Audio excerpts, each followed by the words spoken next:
Happy Father's Day to all the dads. We've got some fun stuff to talk about here on Sunday evening here on the Sooner or Later Sports Show. Thank y'all for pulling up. I'm your host, Jay. Thank y'all for pulling up here on the YouTube channel and listening wherever podcasts are downloaded and listened to. While you're here, please wipe your feet. Like, subscribe, rate, review. Give us 5 stars. You don't think we deserve it? Just give us 5 anyway and gift it. So, we got Coop in the house. We've got some fun stuff to talk about. Because it's been one of those weekends, right? We're going to talk about last week and how I went to the camps. We'll talk about OV weekend as well and who we may have landed, right? We also got a commitment for 2026. We're going to talk about him, dive into that. I also was listening to Oklahoma Breakdown. If you saw my video earlier, got a little heat check. Going to talk about that a little bit too, because I got to get Coop's opinion on the thoughts of the team going forward. So hit us up on the Unfair Fan Line, 430-901-1906, and let us know what you think of the show. Love to get y'all strongest opinions, and you may actually end up on one of these shows one day. So you can just hit us up, 430-901-1906. Coop, happy Sunday, my man. Happy Father's Day to you. Happy Father's Day to all the fathers in here. How's it going? Hey man, happy Father's Day to everybody. Yeah, it's official visit season, so the ramp up is going. It is nice. I bet. And James, no, I did not get an offer. I went to the camp and they told me to leave immediately, expeditiously, or whatnot. No kidding. But no, the camp was cool. Of course, I didn't get an offer, but there was a lot of cool stuff that was going on there. Lemon, thank you for pulling up. Very tipsy first. Glad that you were able to join us. Robbie, glad to see you as usual. Same thing with you, Stephen G. You're always consistent.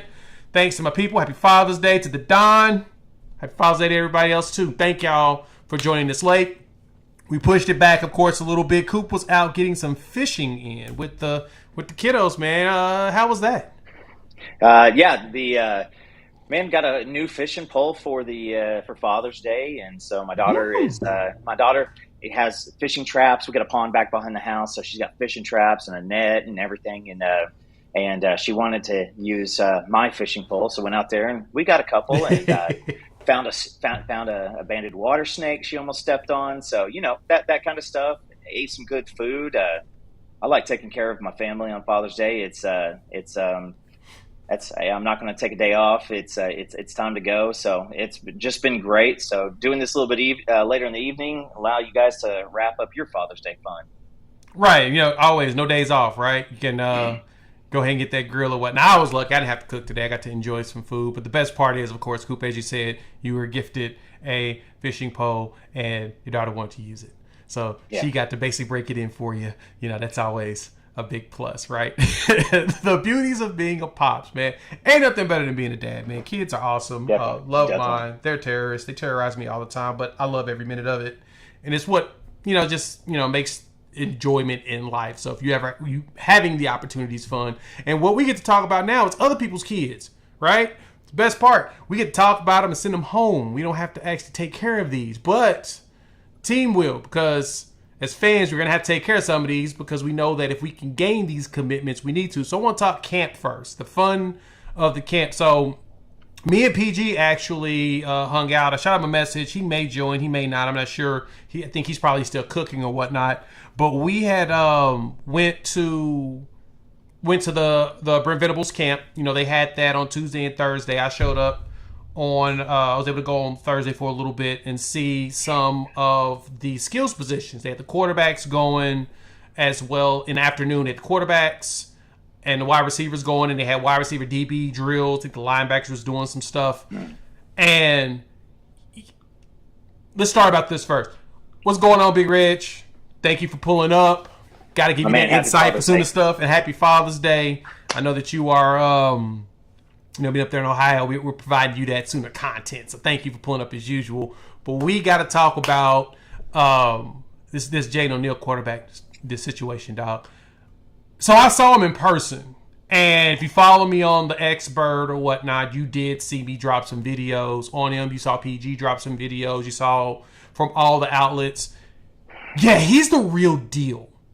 And he did an interview, if I'm correct, with Scoop as well as Rival. He did an interview with a few folks and basically said after this unofficial visit and camp visit, Oklahoma's his number one team. Then, of course, you saw the plethora of crystal balls flow in. So I'm sensing, as he had stated in the interview late July, early August, man, we may have our quarterback for 2026, which is huge to have this summer because it leads us into next recruiting cycle of having someone being busy attracting other talent in. And when I heard how he kind of ties in and weaves in with Oklahoma, like there's a bunch of strands that cross paths over the years, which is dope. But Coop, when you saw some of that video, when you saw some of that film, man, what got you excited about Jaden O'Neal? First and foremost, I would say that, when people talk about meeting Adrian Peterson or Samaje Perine, like Kenneth Murray, early in their career, sometimes even at camps, people were like, I walked up to him trying to figure out whose dad that person was. And O'Neal looks like, he's a grown A man. Like, he looks like someone's pops. And so it looks like, I should go ahead and tell him, happy Father's Day too. But no, he, right at the first bit, when he throws the ball, it's just beautiful. And from everything that I heard from you guys, and then I would love to have been down there, but I had several doctor's appointments and stuff, so I couldn't make it down there. But there was a lot of buzz around him throwing. He looks like Jameis Winston, like when he was at Florida State. Yes, that's a good comp. Like. That's who he looks like right when I first saw him. And Jameis Winston in college was that dude.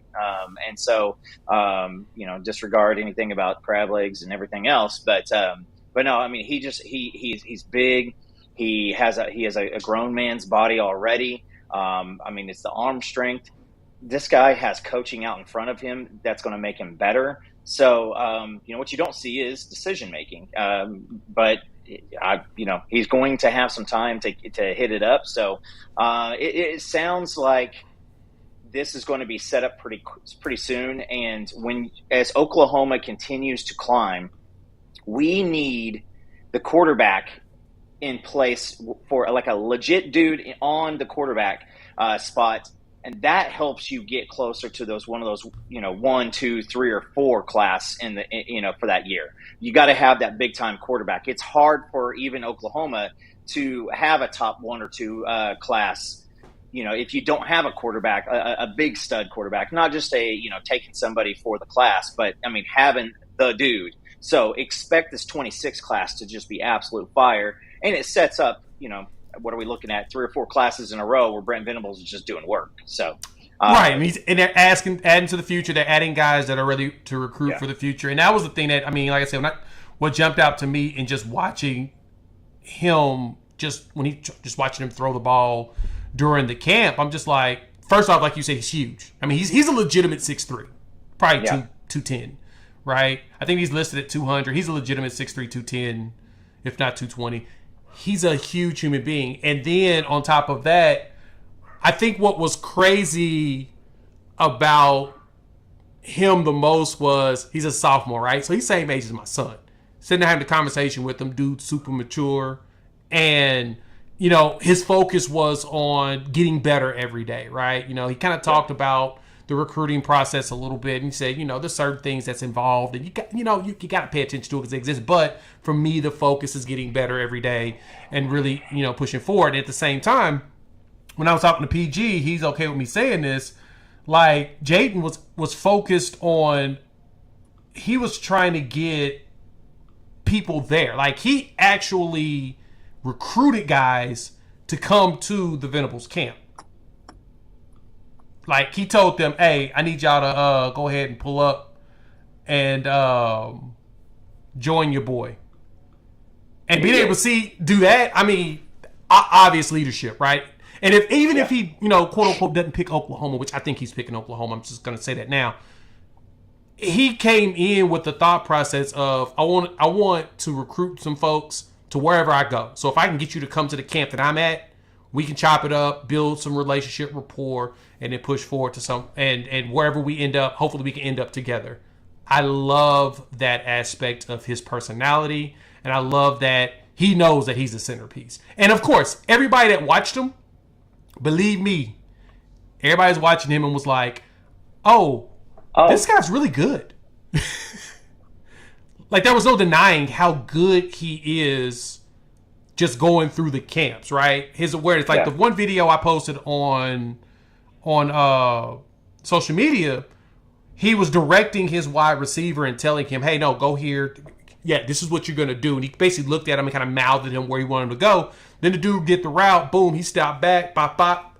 Launched it. And it was a beautiful spiral that landed right in his hands. Just in the bucket. Right in the bucket. So for anybody to recognize, this is most likely your QB for the next. This is 26. Mm-hmm. He's gonna play. I mean, based upon the cycle of quarterbacks from Jackson Arnold down to Michael Hawkins to Kevin Sperry to him, he's gonna get you at least 2 years, and he may be good enough to try to steal a spot early, right? Like he has the pocket awareness and mobility to play. Not saying he's Caleb Williams, but he can play like him, especially at his size. Like he's not little. That's to me is what jumped out. So yeah, we may have QB1. It is cool. He's a Cali kid, you know, and there's a linebacker in town with him. Michael, was it? Gosh, I always forget how to pronounce his name. That's on me. But he, Ocher, I can't think of it first. Anyway, he was in town as well, and they would go to the same school. So he's trying to recruit a linebacker for the class above him to come here. Yeah. And now he's going to be a 5-star. Like, Chaos, no, he will be. Because right now he's ranked at about like 78th in the country. He'll be our next Jackson Arnold. He'll be a top 32 player in the country by the end of next cycle. That's how good he is. Yeah, when he hits the Elite 11 and all the quarterback circuits and stuff like that, I mean, you're going to see that. But and I saw where some folks were comparing him to Caleb Williams. From the leadership standpoint and just kind of like the playmaking football IQ, when to pull it down, when to toss it. I mean, yeah, that.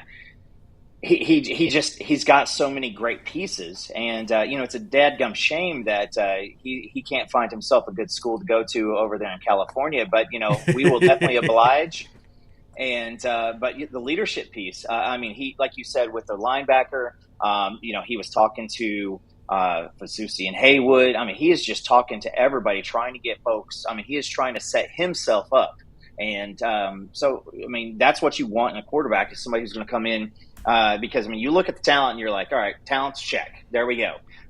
You try to dig into some of the leadership stuff, and that's Brent Venable's way, is to get leaders, team captains on here. So, I mean, I don't want to freak anybody out, but I mean, a guy like this coming in, I mean, you start looking, because when you see everybody kind of gathering around and oohing and awing at stuff like that, I mean, you got to be a pretty confident person, like you said, from Arnold to Hawkins to Sperry and Zerbruggen and all that. I mean, everybody that is in front of him, they know who he is at this point. So, hopefully nobody gets scared off. But if that is the case, I mean, this is a dude who you feel good about. Yeah, I feel great about him. And, this is a very good point, Brandon. And he makes mention of not saying it isn't important to get a great high school quarterback, but it's not as important as it used to be with the portal. The portal will always have some top-notch quarterbacks too. That's a fair point, but that's only if you're willing to get a veteran presence that you could try to quickly acclimate. The best thing is having a quarterback that's been in your system for a couple of years, and then they go out there and tear it up, right? It's always having that familiarity with not only the wide receivers, and then a dude that's recruiting other players in, right? Yeah. Transfers are usually coming in solo. Occasionally they may bring a wide receiver or a tight end. We saw that with Jackson Dart back in the day, but most of the time they're usually riding solo. And for you, what you want is you want to find a way to get a dude that's going to recruit other players to his class so they can grow together, right?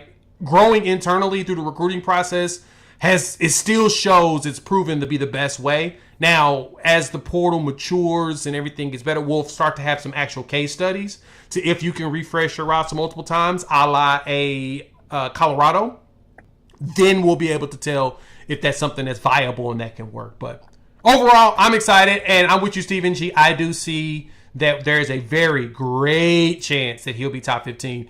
he's just that talented, right? He's getting a lot of attention too as he's going to these camps. Elite 11, he'll end up being probably a finalist. He may win that thing like Jackson Arnold did. I expect him to be a 5-star plus for the 26 cycle. And like I said, we land him this summer. That just spearheads 26 with him, Jonathan Hatton, and the other recruit we just got. Let's talk about him really quickly. So we got ourselves a commit that literally, to me, came out of nowhere. Like, I wasn't prepared for this. Now, granted, I knew some other folks knew that this was a potential because there was some, conversations around it. But we got ourselves a tight end for the 26 class. So you got Jonathan Hatton Jr., the running back that committed last year, like randomly, like what, September, October or something. Cool. Yeah. What was that? It was weird because like you get it, and if I'm correct, the coaching staff at Oklahoma was still in shock that you had that happened. Like there's like, this dude was gonna commit, but then here this weekend, 26, you got yourself your tight end in Ryder Mix. Right, Ryder is out of Frisco, Texas. Tight end, he is nice size, like 6'4", about 220. He's definitely gonna get bigger than that. He has the size to be bigger than that too. Look at that catch and just run people over. Frisco, Texas, plays at Lone Star High School, and I think this is the thing that jumped out to me when I was kind of reading up on some stuff. Not only, if I'm correct, his pops is a legacy OU, but also his wide receiver coach, which I don't know why they did it. His wide receiver coach is Travis Wilson, who played wide receiver here. Got 2 Big 12 championships. And then his head coach graduated and I think played baseball at OU as well. So it's a lot of OU legacy there, but he's out of the Frisco area. And yeah, he decided that, wrap it up. I'm here. And the way he plays, Topher, I don't like giving people that level of Mark Andrews right now, but hey, you may not. I can be argued with it. Cool. What you think about that? Yeah, I mean, you look at him, and there's some of the, his highlights we're watching right now. You see some, what you saw from Bauer Sharp, when he's coming in, just the athletic, the change of direction is what really just impresses me. He's got good feet. He can stay above his feet. He doesn't extend himself out. And so, I mean, yeah, it's hard to say like, hey, this guy's going to be the next Mark Andrews. But with, Devon Mitchell being in the fold, I got to think that we get somebody else here. I mean, there's just opportunities when you got guys who are connected to the program. You just don't want to miss out on them. And I do believe that, you got Jonathan Hatton. It looks like so I'm looking at the date. The commit was October 3rd. So he's been in the fold for, close to 9 months now. So you have him in here. So, I mean, quarterback, tight end, running back to start off your 26 class. And I'm kind of speaking the O'Neal piece. Yep. And with the defensive line and, just work that, we'll talk about on the offensive line that could be kind of coming to fruition, you start feeling really good, and OU's going to have a shot. You do some damage in the SEC this year in that 26 class, we've got a chance at pushing number 1. Yep. We'll have the opportunity, and I think Jaden O'Neal is going to be that spearhead for that, right? Jonathan Hatton's going to definitely continue to rise, especially as he's been showing a lot of speed, right? His hundreds, I think he's like at the 10.5, 10.6 range. Actually, he may be faster than that. I may be just misquoting it, but I know he's fast. And he keeps improving. Then, Jaden O'Neal will continue to rise. And I think Mix is gonna continue to grow. And just as James here pointed out, he's listed at 2.25, and he looks it. Like, he legitimately looks it. And then when you watch him play, you're like, oh, man, he's nimble. You can move him out in the slot. And so makes you think about, like, the recruiting here for tight end right now, right? So talked about Von Mitchell. When George Stoyer was on here on Wednesday night, we talked about kind of the way the recruiting has gone at the tight end role. And I know everybody hasn't been, quote-unquote, as impressed. But the Von Mitchell is a 25 that reclassified. So he's 17 years old. And he's out there looking like a grown man. So there's a chance that, development there is going to continue to grow. This class when I was at the camp, I was watching Trinae Washington, the athlete out of Carl Albert. He can play tight end. Because, I mean, he's a legitimate 6'3", 220. He's legitimately that size. Like, he's a pretty solid dude. He could easily play tight end. Like, that's your tight end for this class to add to what we've already got. And the rest of our tight ends are still pretty young. So I think, if anything, you're probably going to want to take a couple in 26 to really make sure you bolster up 26 and probably 27. But I think we have a pretty heavy room. And I also believe, and this is why I want to get your thoughts on Coop, I still believe that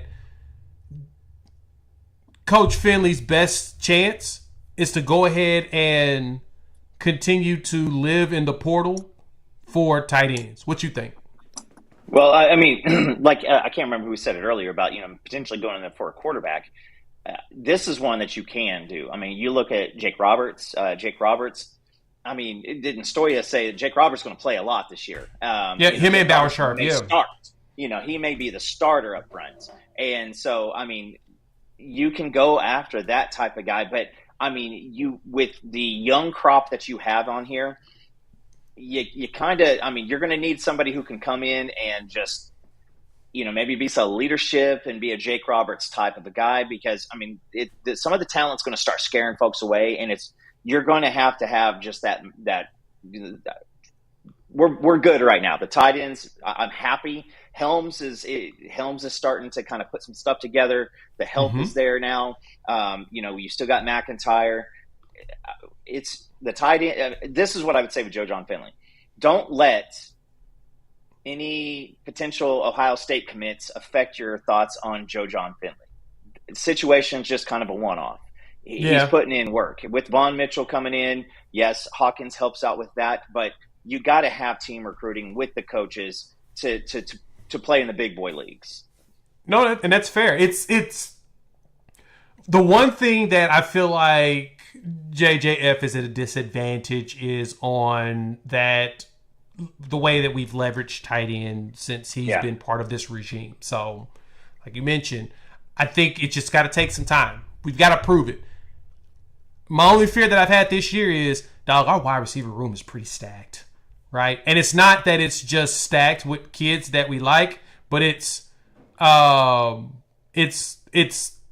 proven statistically. Like we're bringing back like over 3,000 something yards, right, in production, including if you add your transfer in at 600 additional yards. We got a lot of talent coming through on the wide receiver side. But if we can find a way to leverage the tight end and show that, no, the tight end is one that we care about, there's a very, very good chance that we can may do something. So yeah. And I won't say that you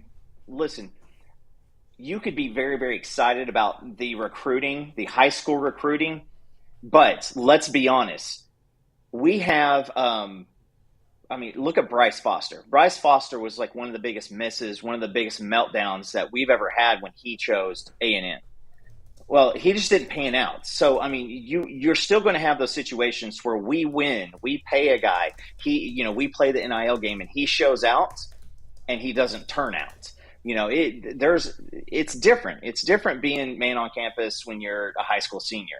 But when you come on to campus and I mean, let's be honest, you're a student athlete, but I mean, you're putting in a good amount of time on the football field, and sometimes it isn't for everybody. And sometimes that passion, that fire kind of disappears. So you want to continue to build these recruiting classes, get these quarterbacks. I mean, hell yeah, if I could say like next one up, let's put a just top quality borderline 4-star, 5-star center in with this crew, and that is your 4-wall foundation for a pretty darn good class. Sermon. That's real. And so I think this class is going to round out very nicely, and yeah, I like where we're going with 26. We're already starting early. 25 started off super early for us, if y'all remember. So kind of the level set things for those that I know may be having some questions or wondering. For 2025, the reason why we started super fast in that class was in 2023, the NCAA had only extended for 2 years that they did not limit how many scholarships. If for the uninitiated, before that, the limit was 25 scholarships per season, right? You can have no more than 25 signees for your class. And right at COVID, they changed that. Then when the portal stuff came through, the coaches complained and said, look, you're allowing kids to transfer at least one time, just all willy-nilly. Well, we need to be able to fill our rosters with somebody, right? We're not going to always be able to get transfers. And so they lifted the restriction of how many scholarships you could do per class. And that's when you start to see these bigger classes. Like we had 27 last year and 26 the year before. You start to see those bigger classes. Well, the NCAA ruled on it in 2023 that they're going to just keep it going forward. And so 24 wasn't going to be the last year. Moving forward, your number's 85. So if you want to, you can recruit 85 kids. Ain't nobody going to recruit 85 freshmen because nobody wants 85 freshmen to try to play. You got to have experience if you want to survive in this game. But now it's unlimited as far as it's whatever scholarship you have available. So for this class, so 25, all these kids started to get in early because there was rumbles that people believed it was going back to 25. So you started to see a lot of these kids jump in early. That's why this year was the anomaly of all the other years we've had, because typically we get most of our commitments in July. July is the staff encourages doing your official visits, but when you're ready to lock things down, lock it down and then go nowhere else. And it's usually in July. So July is when most of them finish up their last visit because quiet period ends at the end of, it starts next month, not the Monday coming up, but the Monday after that. And then it goes all the way through to the end of July. And that's when we'll have our party at the Palace at the end of the month. And so because of that, that's the anticipation that, we'll probably see more commitments. Now we got to start talking about these 25 kids that did come to visit because we had a lot of them. First on the list, looks like it popped up. I think I want to talk about him. Elijah Melendez. Whoo, boy. Coop. You see the pictures? I saw the pictures. Thought the pictures Bring pretty dope. And he looked like he enjoyed himself. Why can't we play with this? Why can't we play with these jerseys more often? These jerseys are they're so dope. I love these jerseys. That gray is kind of clean though. Can't lie. It's like every one of these pictures just absolutely phenomenal. And they're like, let's keep them for recruiting. This is the one that I love. This is just everybody love this one. It's LeBron, Dwayne Wade, from Miami. The alley-oop, yeah, right. The Miami alley-oop to a kid that's currently committed to Miami. And based upon all the social media posts that we've seen, I saw some from OU Insider. If I'm correct, Scoops popped something on social media. It's kind of some interviews they have. Check out their articles if you're subscribed. If not, feel free to subscribe. The Insiders, they always got some great detail in there. They're able to dig a lot deeper into there. And one thing I saw in there is that Oklahoma has flown up the list, right? In the social media posts, they're up. To the point where he's like, they have a legitimate chance. There's a good shot. He was very much impressed, and he liked the fact that when he got in there, you had BV in there really talking details, Allie talking details about his game and how he fits what Oklahoma's doing. I think Oklahoma really wants him. I think he's the linebacker, if there's a linebacker in this class that they really get their hands on outside of what we already got. That's the one. I'm sensing this is the dude. Coop, how you feeling about him? I feel good about him. I'll leave it there. This is one of those linebackers that he just reckless abandon. It reminds me of Lewis Carter. So, I just go with this is when you're doing pictures like the dunk one, you're kind of saying something, and it's just not what you want to see as a Miami's taken some L's from Oklahoma here recently, and I'm just going to go ahead and say that if anybody's connecting dots on that piece down there in South Beach, they are not very excited. And so I'd love for him to absolutely flip. If we hear that, you guys will find it out here first. And so this is a kid though that They did what they were supposed to do this weekend. Yeah, and we did our homework with him or whatnot. When you see him as far as size-wise, I saw him somewhere like 6'2", about 2.25. So, big linebacker. Big linebacker. Originally, someone mentioned in the comments he's originally from Florida. Timothy Green said, send him to Morgantown. That's funny. I love it. I'm totally with that, my man. If we do get tired of him, we'll send him there. But I don't think we're going to get tired. But yeah, no. I mean, consensus, composite, 4-star, top 200 player in the country. Yeah. I talked about him in a video on the Sooner or Later Sports channel. He likes to hit people, right? Kind of like, Coop, your excitement around the Crimson Missile. He likes to hit people. And that fits right in the MO of what Brent Venables and staff is doing. So, yeah, if we can get a hold of him, done deal. But that picture is dope. I love this picture so much. And I tweeted it. He said he has a nonstop motor, or however he words it on there. Does that not sound exactly like the guy that Brent Venables and Zach Alley want? Yes. I mean, yes is the answer to that question. It is the exactly like that. It's a nose for the football. You play, and you know what? It's great because he is a linebacker, and it's not converting a high school quarterback athlete into a linebacker. I mean, he knows how to play this game, and so I got to think that if we do flip him, that is a conversation that Allie and Venables are having with him and helping him and working with him this whole season, and getting him prepared. They're going to start that coaching pretty quickly, and I mean, I just love to sit in with a guy like Lewis Carter or Elijah Mendez, and get in there. And I'd like to be a fly on the wall for a film session with like him, Venables, and Alley, just watching linebacker stuff. I mean, that would just be an absolute, joy. No, I agree. And then, of course, you had the visit. If we're going to continue the linebacker conversation, you got this guy right here, the California kid that I'm going to post up here. Give me a second if I can get my computer to act right. But you got Michael Ucher. That's his name. Ucher. Linebacker. He's the one from California that was his boy asked him to pull up, right? He was actually invited by, I think Jaden O'Neal was there because he was doing his visit while Jaden O'Neal was in town. And this dude, rumor has it he enjoyed his time here at Oklahoma. And so, since that's the case, that's another linebacker option we have.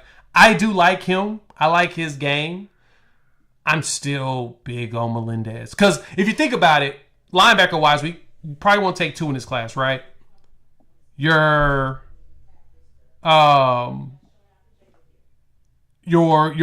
athlete is Marcus James, 6'3", 220. He's legitimate, too, in size. Carl Albert. That's one linebacker. And now we got to figure out who the second one. Now, I would like to have 2.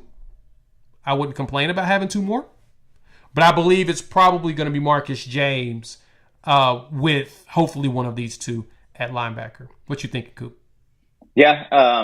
Just with the numbers that you're looking at, you got to think that there's going to be one. I got to think that there's just one spot left. And I'm not going to cry on either of those 2 guys. And, obviously with Reggie Powers on the team, that is a big dude. And he says Melendez is a big dude. So I'll take stuff straight from the players every day of the week. And he is committing July 1st. Melendez is, and I'm not sure about Mark, but Melendez definitely is. So yeah, I don't know, but he's nice. He's pretty. Ian Ucher is a pretty nice sized dude as well, and so I'm actually curious which one Oklahoma truly prefers, who they can land, because I'm hearing with Mark, the SMU is really winning a lot of that battle, but he comes in. He's a nice size as well. 6'2", 215, out of Narbonne, Harbor City, California. Same school as I mentioned about Jaden O'Neal. So they're teammates. And, of course, as we said, he wants to stack talent with them. So he's seen them play. He believes he's good. And Oklahoma does too, because we gave him an offer and immediately scheduled his OV to get him in town to try to have this conversation. So But I like Mark. I do. I like Mark a lot. I'm leaning more Melendez and we can steal him, but either one of the two, I know this staff will make them good.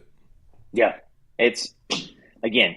I think that it's 6 and one, half a dozen the other. I would love either of these two guys. I've got a video on Mark that maybe we not drop here earlier in the week. Just a little film breakdown, a little quick one of him, and I mean he is a guy who again seeks out contact. He is nimble on his feet. He runs around, and when he comes with some thump. Absolutely. All right. O-line. We had a visitor. So I did a video. I recorded earlier, edited, but I didn't publish it. I forgot, and I went and looked. I didn't publish this. I probably need to go ahead and publish it. Went and published it. It has some information in there that was not as accurate. So Scoops had put out their document, their graphic about who was all supposed to visit this weekend, right? You had Mark on there. You had Melendez. You had all the big offensive linemen. But one was on there that did not make it, which was Ty Haywood. It appears that Ty is rescheduling his visit for this week instead of over the weekend because of a family emergency. And supposedly, I think Parker mentioned that it's a legitimate one when someone talked about it. And so he's expected to be here within the next, the next few days. I think maybe around the 19th or something like that. So it's the 16th, so probably 19th. That's when the camps and stuff. But we did see this guy, the one that y'all want, Michael Fasusi, big time offensive lineman that and he's taking a picture with Beadenbow, calling him the GOAT, which, gets everybody excited. I'm ready to see what all of the actual articles and stuff say about him because everybody's excited about him and hopes that there's a good chance that we can land him. He's a huge human being as well, right? Which I love this picture. This one made me smile. Coop, how you feel? What you think? What you think about Fasusi, who's right there knocking on 5-star plus status? I mean, Fasusi is a guy that if you do a lot of listening to podcasts across, listen to guys who are doing breakdowns. I mean, this is a guy who could step in day one, whatever program he goes to, and be a starter, a major contributor, a rotation in. I mean, this is he's been to Oklahoma dozens of times. He knows everything about, and he is getting his pull from Texas. He's getting pull from elsewhere. We've always said that. Shout out to our boy PG. He speaks to a lot of these guys and pretty consistently. And PG at times has had smiles on his face, and at times has had very, very, very straight, neutral face. When he's talking to us, and he's smiling right now. So, if you land Fasusi, this is one that makes you very, very, very confident. You match him with Foj, who's already on, and he's still in on several other guys. And we are a few offensive linemen. I expect offensive linemen to continue to drop and commit. Between here and and signing day. Let's see how many we take. I think that we're going to have a few offensive linemen in this class. Yeah, no, that's fair. And I know that Texas is a big player in his recruitment. He is the one guy that, Texas really wants. But, of course, you see the numbers here on him. Size-wise, 5-star. Only one that doesn't have a 5-star right now is on 3, but he's number 32. So, technically, in their metrics, he is a 5-star. But I think by the time the end of the cycle, he's a 5-star plus, top 15 player in the country. I know Texas leads with him in Louisville, but rumor has it he likes Oklahoma as well. And so if he likes Oklahoma the way that we think he likes Oklahoma, sign me up. We need him. And Jay, this is not going to be one that the decision. I don't think NIL will be the finality for this. I think NIL packages are going to be pretty good one way or the other. I don't think Fasusi is a guy who is just going to be like, I like Texas, I like Oklahoma absolutely equally, and I'm going to choose this one because of NIL. I don't think that's the case. I think he continues. He's been here several times, and I'm pretty sure that I'm pretty sure that this is. I'm sorry, I was thrown off by the dogs too. Sorry about that. Yeah, they were losing their minds just now. I don't know why they fight for. It's all good. They know Stuff. that Fasusi's. They knew if Fasusi's one. He's a dog, so they were shouting. They knew Fasusi's the dog. They were letting him out, shouting out Fasusi. I like Yeah. that. We'll go with that because that's definitely not what happened. But yeah. But no, right.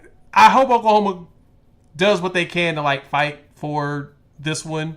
I've heard from a few people. I've seen a few people talk about this on socials that Oklahoma wants to make a big splash on the offensive line, and he is that guy.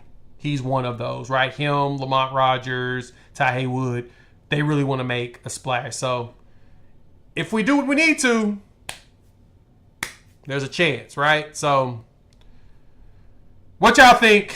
You think we got a good chance of laying hands on one of these big-time offensive linemen? So you had Fasusi pulling up.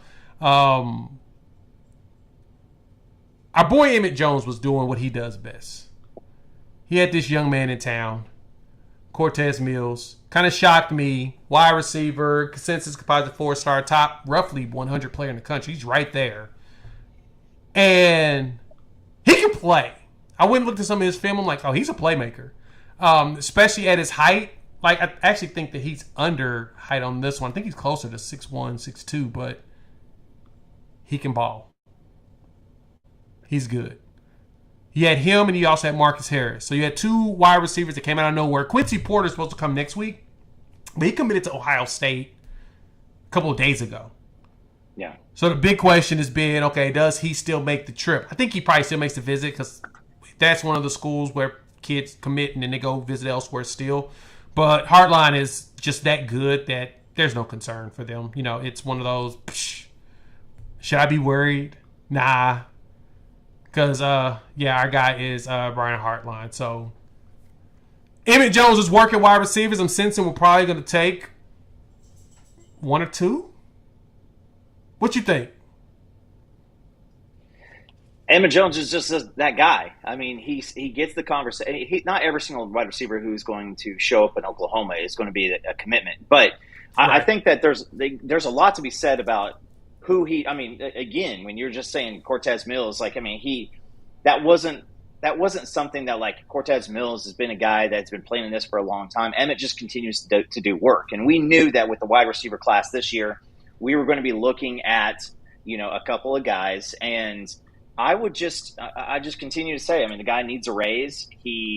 Heartline has the belt right now for top recruiter, but Emmett Jones has had a couple more years where he's putting together these wide receiver classes like this. I mean, he's going to be in the ring with Heartline as that top guy, and then if Heartline ever takes an offensive coordinator position, that makes it a little bit more difficult. But I mean, Cortez Mills is a guy who, I mean, kind of has somewhere between Sterling Shepard and Hollywood Brown. I saw somebody put that in there. I mean, he's bigger than Hollywood. He's about the size of Sterling. And he, the guy just signed another contract in the NFL. I mean, he has had a lot of injuries, but when you are a great dude and you are a good football player and a great teammate, people are going to continue to go after you and have you come in. And again, more and more and more just quality guys coming.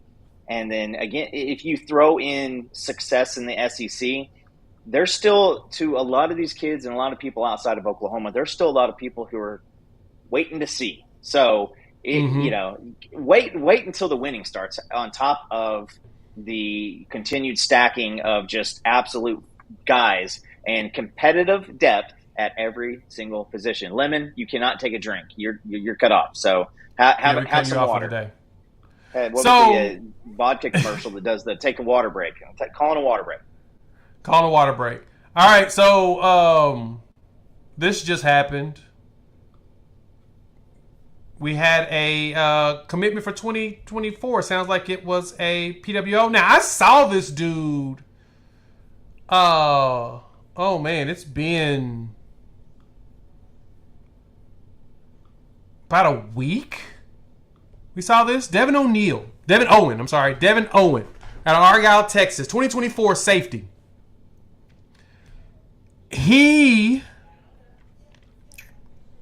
Safety 6'1", 190. And we saw him and his, I think his Instagram and his Twitter account, or X, whatever you want to call it, Expert, was on there, and he committed. He showed in there in his description that he was we'll go up here, DB at OU, which was interesting because we were trying to figure out who this dude is, right? Who is that? Well, it appears he got an offer in June, and then June 12th, and then a few days later, he went ahead and just straight committed. So the graphic dropped. Colin Kennedy's actually put out an article on it. Make sure y'all check that out. But I went to go find, of course, his film. Y'all know me. We had to go look at. We're gonna play a little film while we talk about him. And I was kind of wondering, who this dude is, because I had never heard of him before, right? And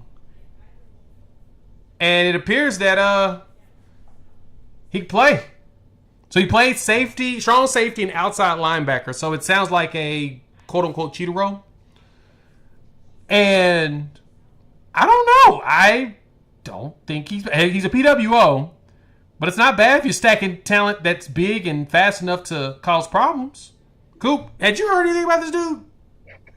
No, I mean, like you said, there was some traffic, and then it just disappeared, and then now here he is. This guy, right? When you bring PWOs in like this guy, this is nothing but great depth, a motor guy, a guy who is going to go out, and it does not matter when he's on the practice field. He is going to continue to be one of those people who just is. I mean, look at Boganowski. Like that's kind of what you see here. Is just a guy who just wants to go out and do some work. And so these guys, these are absolute dudes. And just another Brandon Hall. Just go ahead and bring in just a safety role and throw him in with a bunch of other dudes. It's you can't help it. I mean, it's when you got such quality kids just coming in over and over and over again, and plus you got Bogo and Powers already on deck. They are they're gonna take in this guy and they're gonna work with him too. And so you're nice. And he's throwing out highlights with the caveat that hey, he's got an ankle sprain, and he just took it to the house.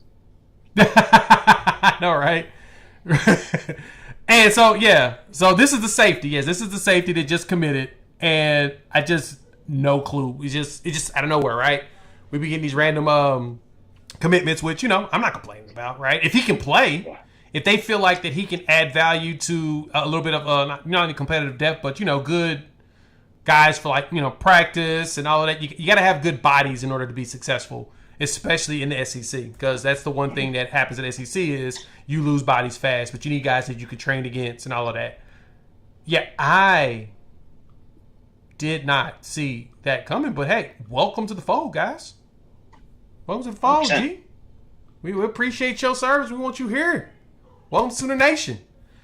So, what up, Jason? I see you in here. Hall of Fame.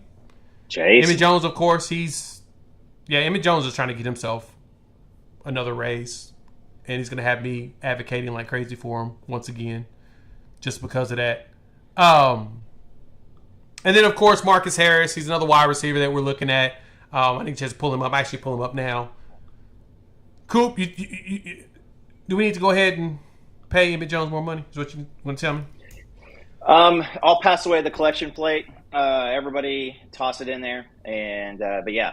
Also, if you guys see any of the shirts, the Brent Venables, any stuff like that, hit up Jay, hit up myself, let us know. We've got some more stuff.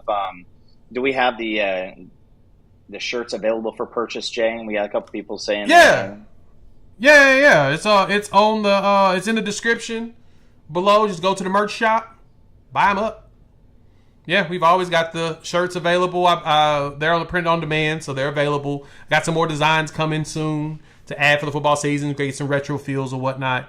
But yeah, shirts there, ready for you all. Let me get Marcus Harris's film up.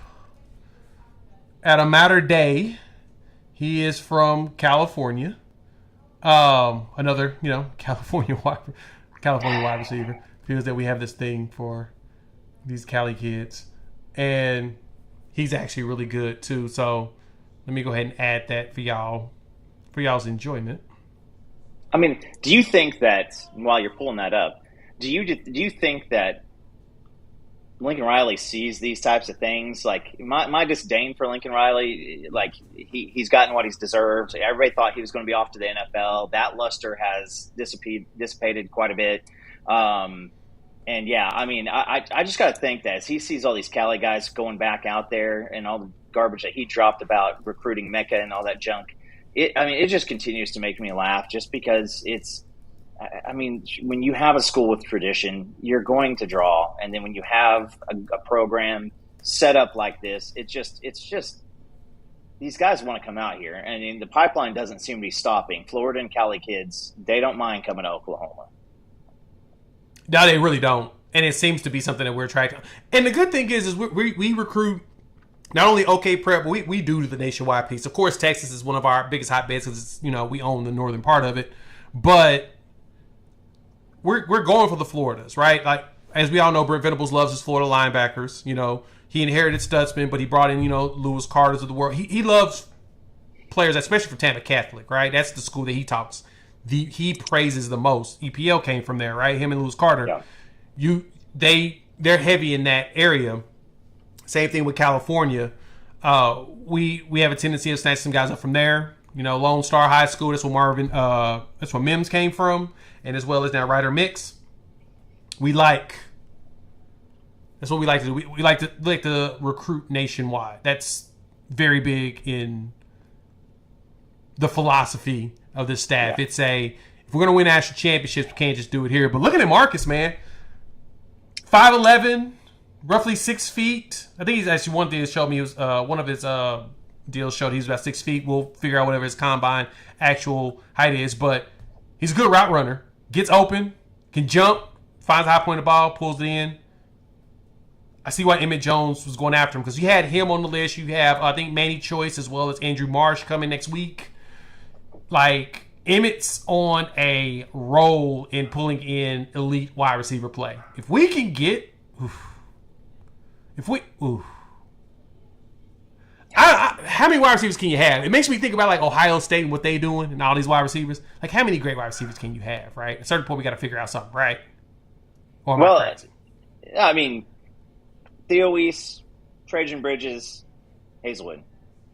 Yeah, you can get all the stars you want, and between injuries and just stuff that doesn't happen, I mean, you always want to take it. And yeah, I mean, because you just got to think. I mean, there's going to be. Look at Jameson Williams. Jameson Williams leaves Ohio State because he is behind.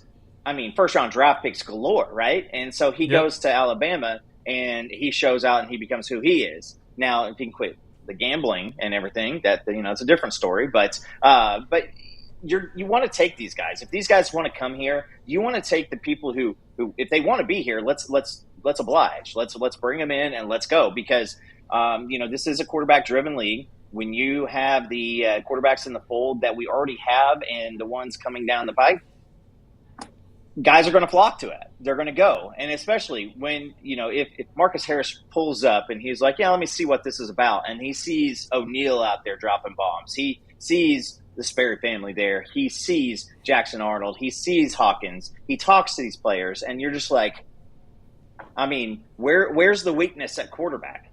At that point, you just have like stud after stud after stud. So let's let it roll and just bring in the guys. And I personally believe this. I'm going to say something semi-controversial. Uh-oh, because when we got a specific defensive back and he chose us over Alabama, this is a few years ago. This guy transferred out and let Latrell McCutcheon. I didn't believe it. And I've always thought, man, did he not go to Alabama because he kind of knew? And so he came here. And I thought that that's how we got some of the bigger end defensive recruits was we got guys who I don't think that they really wanted to step up. And that's the previous regime. Now people want to come and play for Venables. They want to play for Bates. They want to play for Chavis. They want to play for Alley. They want to play for Coach Hall. They want to play for Valai. They want to play. And they know that this is no longer just an absolute, whiff fest on defense. You are a dude, and you got to be a guy to come on this defense and actually show up and be a player. So now these guys that are committing, wide receivers, safeties, defensive backs, linebackers, defensive linemen here soon, these guys want to come and they know what's in front of them and they're ready to compete. And that's where you want to be as a program. Yeah, you got to have competition. And iron sharpens iron. All the cliches you got behind that, that's critical, right? That's critical for success in the SEC, as we all know of it, right? So, all right, we're going to wrap this up. Last thing, I was watching Oklahoma Breakdown. I think they had an interview today with Lane Johnson. Everybody's talking about it. Yeah. That will be my listening for tomorrow at the gym, tomorrow morning. If he says anything controversial, of course, I will talk about it. But they did one with Andy Staples at On 3. He has his own, show, the Andy Staples Show. He does every morning at 8 o'clock Eastern, something like that. Anyway, and Coop hadn't watched it. If you all haven't watched it yet, not going to be spoiling too much. I want you to go watch it. I'll make sure to put it in the description below. But I put out a video earlier talking about one of the experts kind of giving an idea of what they thought about, Oklahoma and the SEC and all of that. And there was two things that jumped out to me that Andy spoke about. There's a long list of things he talked about in there about Oklahoma and Texas that's really good. But two things. One, he talked about Jackson Arnold.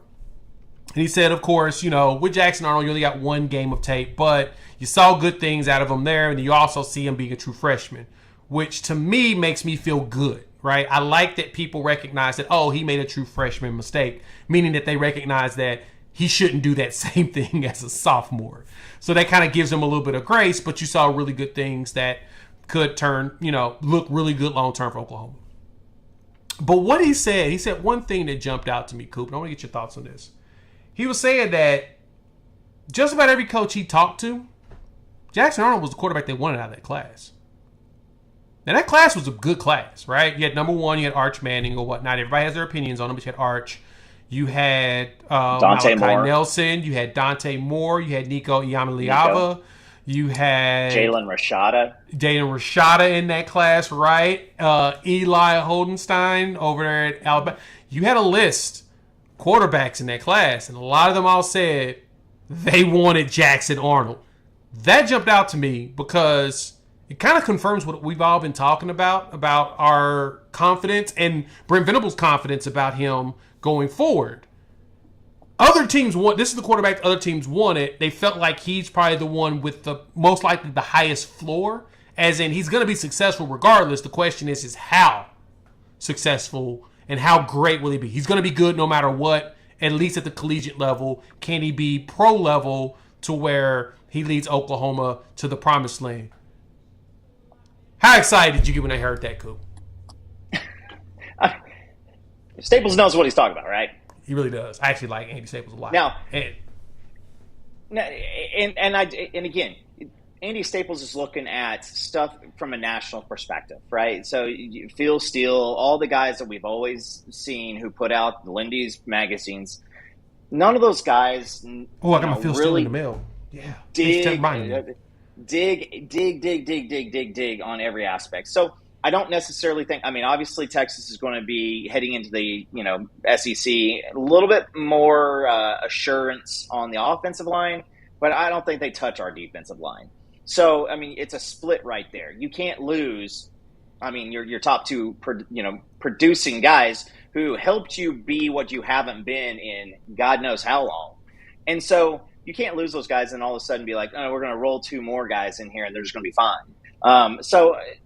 But Staples, he sees these things. He sees the program. He's been around. A lot of these guys are starting to come around. Paul Feinbaum, they're talking. They're seeing the setup. Now, you know what? My baseball coach at Kansas was from Missouri, and he always said, you know what? I'm from the show me state, so you can't tell me. You're going to have to show me. And so it is time to show me. It is going to be time for OU to show the rest of the people so they can start believing how we believe. That being said, I mean, you get a national perspective from a guy like that, and he says the things that he did. You feel pretty good that it's not just crimson-colored glasses that are tainting our vision. Yep, agree. And another thing that Andy jumped into was about OU and Texas going into the SEC, right? Of course, just like everybody else, everybody's giving the Texas hype. And his reasoning, I actually, when he said it, I was like, there's a little contradiction here, but I get what you're trying to say, right? He pointed out, our refresh on the trenches in comparison to Texas. Texas bringing back all the offensive linemen. I get it. They're protecting their quarterback. That's actually a very good thing to have moving into no matter where you're at. And the way that they were able to push around Alabama when they played them, they're like, okay, that's kind of what's helping them is those people are returning. Even though Oklahoma did push them around, right? He said, even though Oklahoma did push them around, that's why you see a lot of that hype with it. The return of quarterback who's been there now on his third year and an offensive line with a potential first round draft pick in Banks, in which Oklahoma last year had Tyler Guyton first round, right? And you had Walter Rouse get drafted later. He kind of talked through that, but the thing that jumped out to me too about the comments around Oklahoma, he was like, "This is one thing to remember when it comes to Oklahoma." Is that no matter where Oklahoma goes, they figure out ways to end up at the top. The SWAC, the Big 8, Big 12, right? Whatever the current conference, iteration of it is right now, whatnot. But no matter what, Oklahoma has always found a way to end up at the top. And he's like, so I'm not worried about Oklahoma. There may be some bumps in the road, but I have no concern there because Oklahoma's always found a way. You can tell that leadership there from Joe Castiglione and everyone around that understand what needs to be done to be successful no matter where you're at. And then bringing in a coach like Venables, of course, who has won a national championship against SEC schools from a school that was not in the SEC. Basically said, yeah, Oklahoma's going to figure it out. May take a year, but at the same time, he was bagging on Vegas' spread number. He's just like, yeah, that's an absurd number. I don't even understand where that came from. Just because of history has proven that Oklahoma's always figured it out. And so I thought that was very intriguing, and I thought that was probably the most thoughtful way of explaining the Texas love and the Oklahoma piece. And he's just like, yeah, y'all got to figure out your offensive line, which I agree. We just got to prove it. I think it's figured out, but we just have to prove it. And I agree that the proof is more so in the pudding. You got to kind of show that you got it. You can't just rely off of hearsay all the time. Sometimes you got to go on the field and do it. And we did that like with the wide receiver room. We were concerned about the wide receiver room, and then boom, they showed out. And you're like, oh, okay, no. So the new coach that came in, we don't need to be concerned anymore. The new coach knows what he's doing. He did a really good job of making things happen. Now we just got to let Old Faithful, Bill Beatonbow, do what he does best and get us a elite offensive line next season and hopefully get someone that looks like they're going to get drafted in the first round. If we do that, everyone's going to shut up about concerns with Oklahoma. And we also were nervous about the wide receiver with the reports coming through that a certain slot guy was the one that was showing out and he didn't show up. So you weren't even excited about the guys who ended up producing with Andrew Anthony looking like a number one guy. Now, fully believe that Andrew Anthony is guys, I will say this. If you got some extra coins around, buy the Jaden Gibson stock. Like, I just continue to say, buy the Jaden Gibson stock. I mean, when we went down on the field after the spring game, that guy, he just had an aura about him. Like he knows that it's coming. It wasn't cocky. It wasn't flashy. I mean, he was just confident. And we already know who Anderson is. Burks, we know what we had. A lot of excitement with him, and so I mean, you continue with each one of these receivers. They blew up. This coaching staff is great. We're still great. I mean, we still have 3 of our starters on offensive line. You feel really, really good about. It's how does it gel, and how do you fill that in? I still maintain our first line offensive line is going to be really, really good. Yeah, me too. We walk a thin line with injuries, and unless they happen short term into the year, because you start getting Everett back, you get Garen Hatchett, in full health. You get EPL and all the newbies in with some time underneath their belts, and hopefully they're going to have some time early. So I think it's overblown. Jason said it in here. The only thing I really just have no damn clue about is the kicker. And that's really the only thing. And you know what? I'm not going to waste time on our podcast talking about the kicker yet. I will handle that. They got a job to do. Go out there and kick the dadgum ball. You got a special teams coach, and you got a good competition. So you just don't know right now. So I think that if you think about the offensive line, you just got to trust in a dude who is really good at coaching and great pieces that are already there. Yep, and that's where I'm at. That's why I don't have the same concern as most when it comes to that, because he's proven to us enough times that, yeah, it figures itself out, right? And I totally get the thought process around the overblown piece, but we would be considered overblown too if we returned, 5 offensive linemen from last season, right? We would be, if Guyton came back, right, and we had 4 more offensive linemen starting, that if basically this line was here and they'd already been here a year, our hype would have been just up as high. It makes sense. There's logic behind it. And it's all because continuity really helps when it comes to offensive line. Now, execution is going to be the question.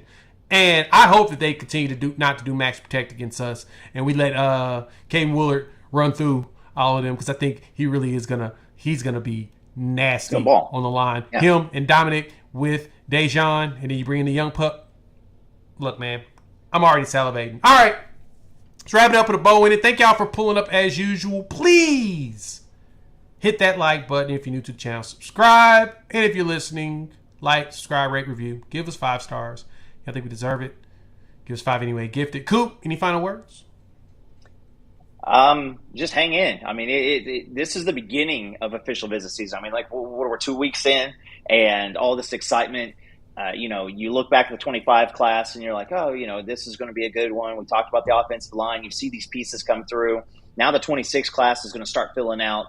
You got a commitment in the 27 class. I mean, there's not a lot that you can just absolutely just be down in the dumps about. So, I say don't get too all caught up in hype and everything like that. Sit back, relax. The off season is the off season. Guys got to do it on the field. So just put the smile on, and I mean, here in the next couple of weeks, we're gonna have some fireworks. Yes, we are. So literally and figuratively. Literally and figuratively. We will catch all of y'all on the other side. Have a easy. Peace.